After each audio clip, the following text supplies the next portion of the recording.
You know that feeling? Like there's this whole world out there just out of reach. Or maybe someone's telling you where you should be. Well, today we're diving deep into a film I bet so many of you know and definitely love, Disney's Tangled from 2010.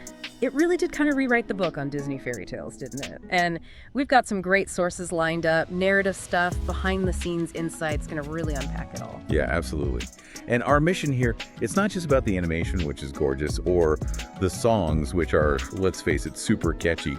We really want to explore the deeper themes, what went into making it, technically, and why does Rapunzel's story still hit home for so many people, even now? We're going to pull out the key takeaways, give you that sort of shortcut to really understanding what makes Tangled tick. I am definitely looking forward to this. So, okay, let's start at the foundation.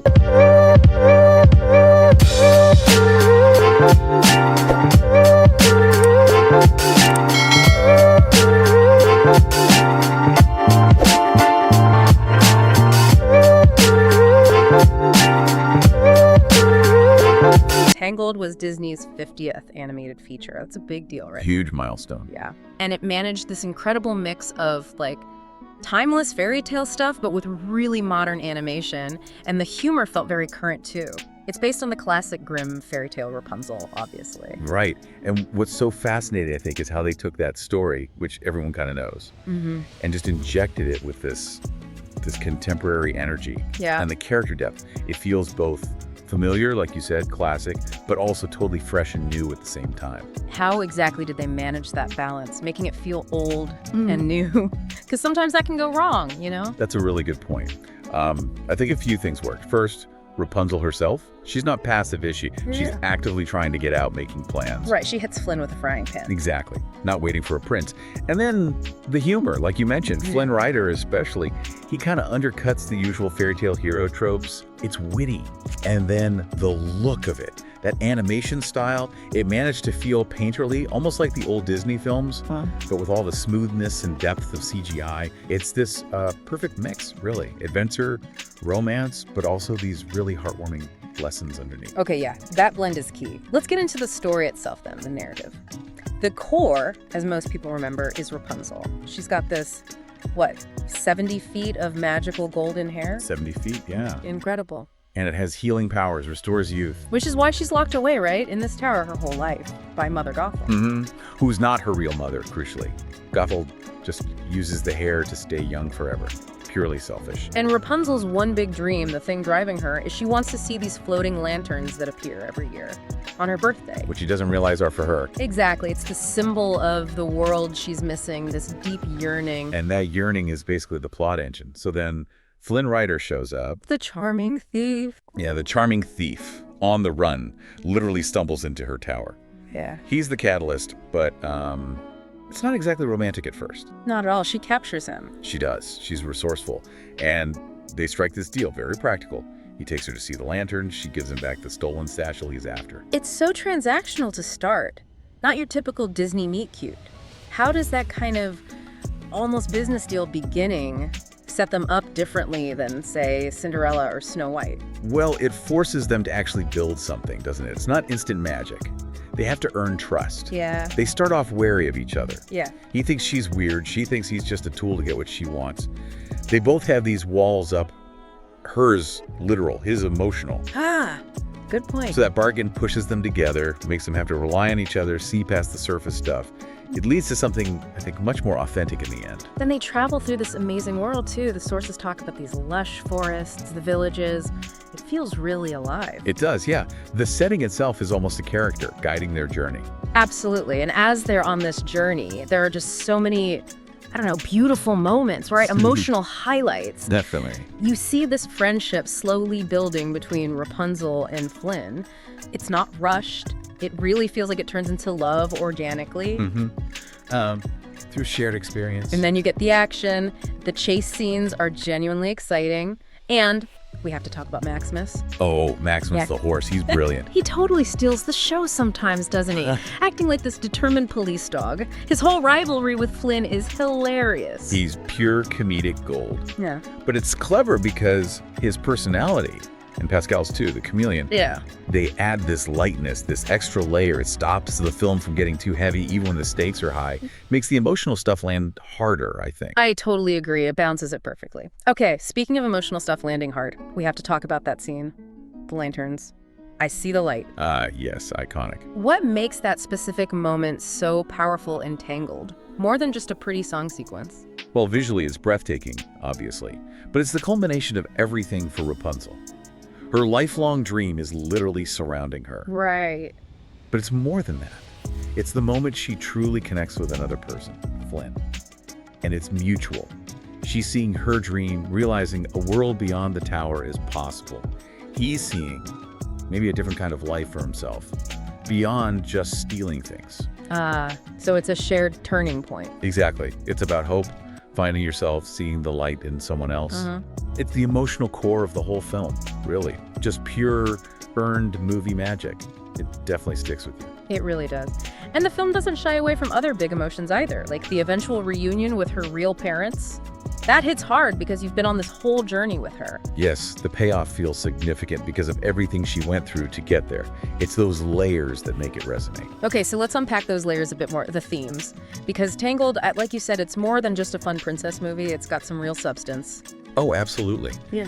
And I think what big ones, maybe the central one, is freedom and identity. Right, escaping the tower. Physically, yes, but it's just as much about escaping Mother Gothel's psychological control, isn't it? Years of manipulation. Mother knows best. Exactly. That song is chilling because it's so manipulative. Rapunzel has to unlearn all that, figure out who she is, not who Gothel told her she was supposed to be. It's about reclaiming her agency. That's interesting. How does her being physically trapped for so long change that identity struggle compared to, say, a character who's just trying to find themselves out in the world? I think it makes the internal battle more visible, more potent. Even when she's out, she carries Gothel's voice, those doubts, that fear, and shows that freedom isn't just about location. It's about breaking free from those limiting beliefs others put on you, or that you internalize. Feels very relevant to real life, honestly. That really lands. Okay, and then there's love and trust. We touched on it, but their relationship, it's built differently. It really is. It develops through shared vulnerability, through relying on each other in tight spots. It's not just, oh, he's handsome. Yeah, they have to earn that trust. Totally earned. You see it when Flynn risks capture to come back for her, or when she chooses to heal him, trusting him with her secret. These are big, selfless choices. It makes their connection feel so much more real compared to Gothel's possessive version of love. Can you pinpoint a moment where that trust really clicks, maybe in a way that feels unique to Tangled, where one puts the other first? Maybe the snuggly duckling scene. Flynn takes her into this tavern full of scary-looking thugs. Right. Seems like a bad idea. It does. But he protects her, and then they connect through that I've Got a Dream song. He shares something vulnerable. She sees past his facade. It's risky, but it builds her confidence. Shows her he's maybe not just out for himself. And then later, him sacrificing his own freedom for her. That absolutely seals it. Yeah, that's powerful. Okay, another theme, courage and dreams. Rapunzel is terrified, but she goes anyway. And that's the key, right? Courage isn't not being afraid. It's being afraid and doing it anyway. So what's the message there for us? You know, when we have our own dreams, but that little voice, maybe our own inner Gothel says, stay put, it's safer. I think Tangled tells us that deep down longing, that dream like the lanterns, it's real and it's worth listening to.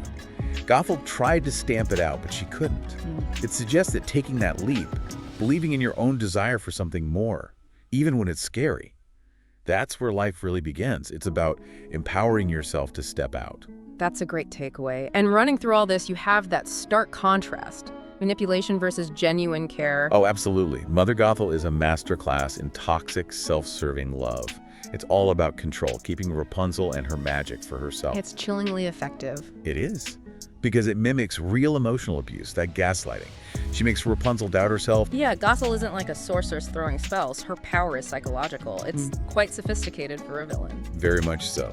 Makes her feel disturbingly real sometimes. Okay, let's shift gears a bit. The creators. Because making this magic happen took some serious talent. Directed by Nathan Greeno and Byron Howard, produced by Roy Conley. Yep. They steered the ship, and the voice cast incredible. Mandy Moore as Rapunzel.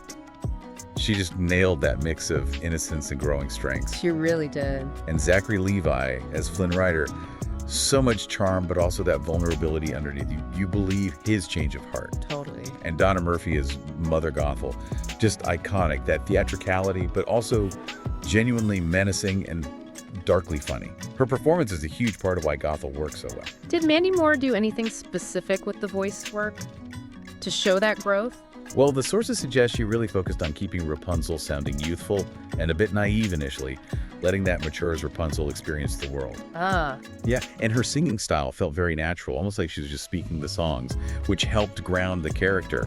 Less like a big Broadway number, more internal. And the music itself, Alan Menken, I mean, come on, Yeah. legend. Disney royalty. Right, with Glenn Slater on lyrics. And the songs, When Will My Life Begin, Mother Knows Best, and of course, I See the Light. They're all just perfect. They really are. And they do so much work. When Will My Life Begin instantly tells you everything about Rapunzel's personality and her frustration. Mother Knows Best is, like we said, brilliantly manipulative, using a sweet tune for dark purposes. Yeah. And I See the Light, well, it's the emotional peak.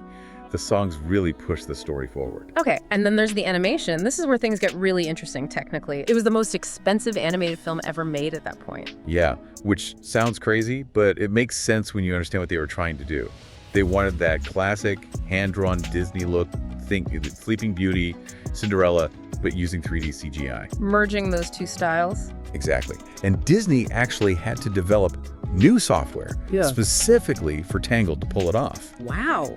For what specifically? The hair, primarily the hair, 70 feet of it. Right, of course. It needed to move realistically, interact with everything, carry weight, flow in water, be used like a rope, and look soft and painterly, not like plastic computer strands. That sounds incredibly complex. Oh, massively.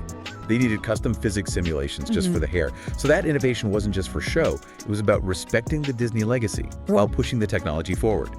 It gave the film its unique visual signature. Still looks amazing today. It really does. Okay, so let's bring it all home. Why Tangled? Why does it still resonate so much more than a decade on? What's the lasting thing it leaves us with? I think ultimately Tangled connects because it's a really powerful modern story about breaking free. Not just from a tower, but from expectations, from manipulation, from fear. It's about finding yourself, believing in your own path, and learning to build real, trusting relationships. And it does all that while being funny, exciting, emotional, and just beautiful to look at. He hits on multiple levels. Exactly. It works for kids, it works for adults, because those themes, identity, courage, dreams, trust versus control, they're universal, aren't they? It's a reminder that even if your world feels small or you feel hemmed in, your dreams can reach further. You just have to take that first step. Beautifully put. Yeah, the story, the themes, that incredible blend of art and tech. It really cemented its place, didn't it? A true modern classic about finding the courage to step out and find out who you really are. And thinking about Rapunzel leaving that tower, it kind of makes you wonder, doesn't it? What tower walls maybe we build around our own dreams without even realizing it? And what might that first step look like for each of us to go see our own floating lanterns? Ooh, that's a deep one to ponder, a perfect thought to end on. Thank you so much for diving into Tangled with us today. We hope you feel better informed, maybe a little inspired. Until next time, keep exploring.